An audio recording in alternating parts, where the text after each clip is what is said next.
Boa noite, gente. Hoje, então, nós vamos falar de dois assuntos super importantes em ecologia, que caem muito no Enem, nos vestibulares, que é o controle biológico, certo? E as espécies exóticas e invasoras, ok?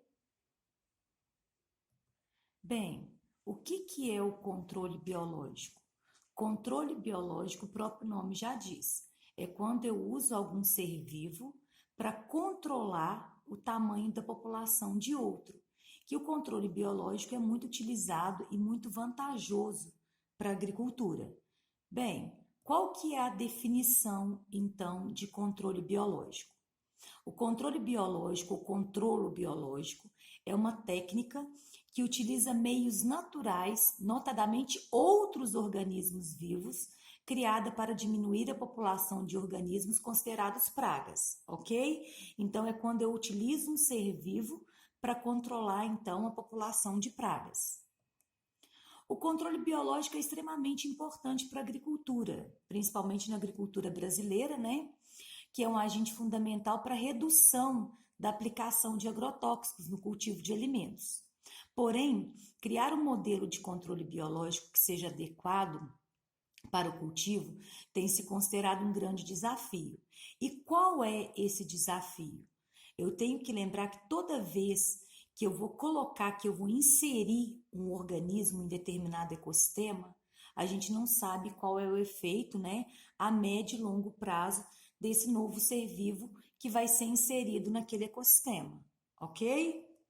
Bem, quais são as vantagens do controle biológico? A redução, né, do risco de poluição do meio ambiente, poluição do solo, poluição da água, poluição do ar, certo?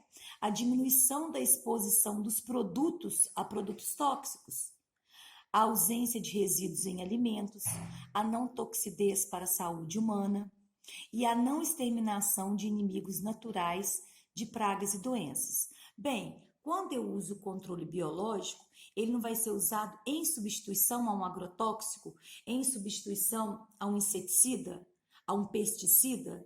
Então, o que acontece? Se eu uso, então, o controle biológico, eu vou estar com certeza diminuindo, então, a poluição ambiental e o risco, né, de quem estiver ingerindo aqueles produtos, ok? Bem, eu posso ter três formas, então, de controle biológico: através de predadores, através de parasitas e através de toxinas. Bem, o que são os predadores, então?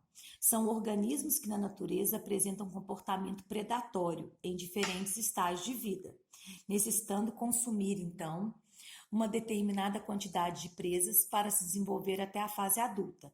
Quando eu utilizo, então, um organismo que vai se alimentar, que vai predar outro. Um exemplo, então, de controle biológico feito por predadores é o caso da joaninha.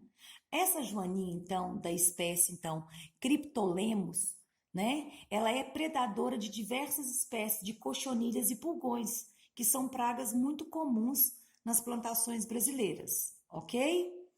Outro tipo de controle biológico são através dos parasitas.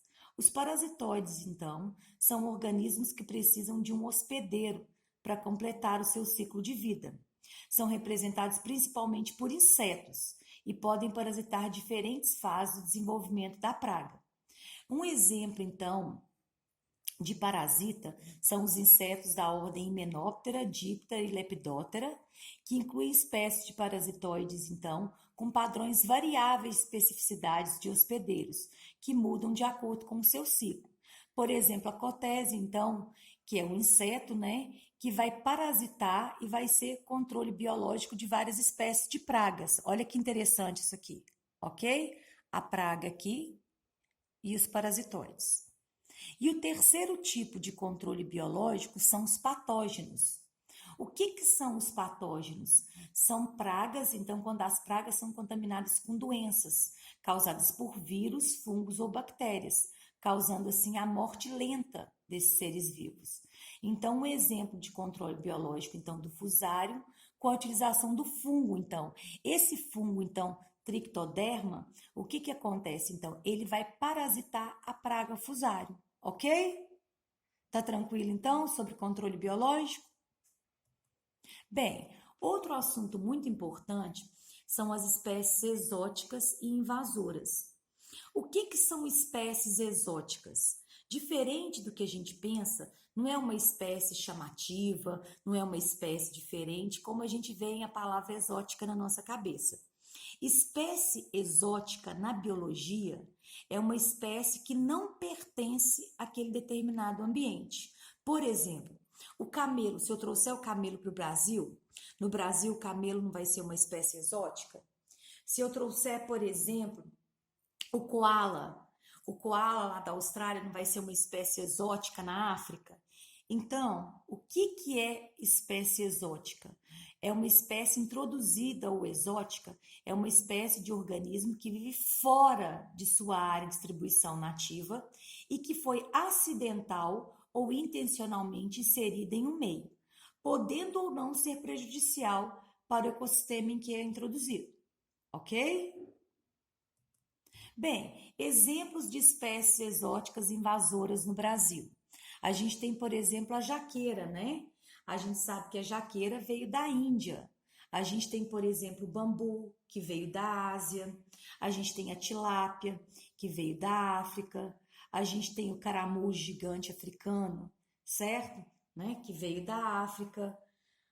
Ok? São todos exemplos de espécies exóticas invasoras no Brasil.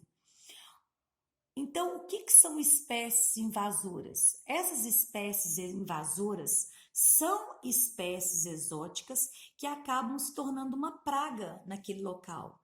E por que elas se tornam uma praga? Porque elas não têm predadores naturais e nem inimigos naturais para controlar o tamanho dessa população. Um exemplo claro é o caramujo gigante africano. Esse caramujo, então, ele foi trazido para o Brasil para substituir o escargot. Todo mundo sabe que o escargot é um molusco, né, utilizado na culinária e tem um valor, né, muito alto. Então, ele é caro. O escargot é um produto caro, de comercialização cara. Então, o caramujo gigante africano foi trago para o Brasil como uma alternativa mais barata, certo? De poder, então, de gasto menor para o escargot. Mas não deu certo. Por que não deu certo? Porque quando eles trouxeram o caramujo gigante africano para cá, ele não foi aceito no paladar do brasileiro. Então, o que acontece? O brasileiro não gostou de comer esse caramujo gigante africano, que diziam que não parecia com o escargot. Então, o que os criadores fizeram, então? Começaram a descartar esses caramujos. Ou jogavam eles fora, ou jogavam eles nos lixos. Então, o que acontece? Eles foram se disseminando por várias cidades e viraram uma praga. Viraram uma praga por quê? Como ele não é brasileiro, como ele não faz parte da fauna brasileira, ele não tem predador natural, não tem inimigo natural, ninguém come ele. Então, o que acontece? Acabou virando uma praga. Aqui em Arcos, por exemplo, a gente passa a ter uma avenida muito grande aqui que chama Avenida Sanitária. E quando chove, fica cheio, mas muito cheio, assim, da prefeitura ter que limpar. Então, o exemplo, então, foi esse caramujo gigante africano. Outro exemplo que eu quero que vocês deem uma olhada também são dos coelhos na Austrália, que é bem legal para vocês darem uma olhada também nessa história, ok? Combinado, moçada? Um abraço, então, um beijinho para vocês.